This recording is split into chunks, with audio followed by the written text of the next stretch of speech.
যাই হোক, আমি অ্যাকচুয়ালি দেখলাম যে মানুষ নিজের ক্রিয়েটিভিটি যেখানে খুশি পোস্ট করছে ভাই। আমার কাকা গান গেয়ে গানের ভিডিও হোয়াটসঅ্যাপ স্ট্যাটাসে ছেড়ে দিয়েছে, ছেড়ে বলছে একটুখানি দেখতে কতগুলো ভিউজ এসছে। আমি বললাম হোয়াটসঅ্যাপ স্ট্যাটাসে কী ভিউজ দেখবো আমি, তুমি এটাকে রিলস হিসেবে পোস্ট করলেই না ভিউজ আসবে তোমার। বলছে ও তাও তো ঠিক কথা, ও তুই একটুখানি করে দে না রিলস হিসেবে পোস্ট।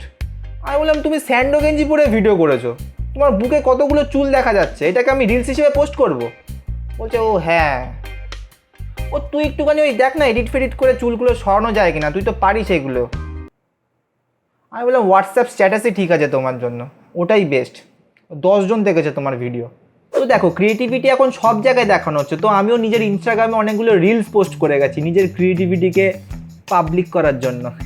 মম চিত্তে নিতে নিতে কে যে নাচে তাতা থই থই তাতা থই থই তাতা থই থই।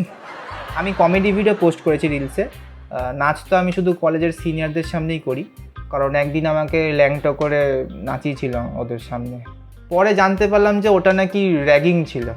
আমি বললাম র্যাগিং ছিল তো ঠিক আছে, কিন্তু আমার নাচ দেখে অনেকে 10 টাকা আমার বুকের মধ্যে এরকম ঢুকিয়ে দিয়েছিল, ওটা তো ঠিক না। 50 টাকা দিতে পারতো অন্তত।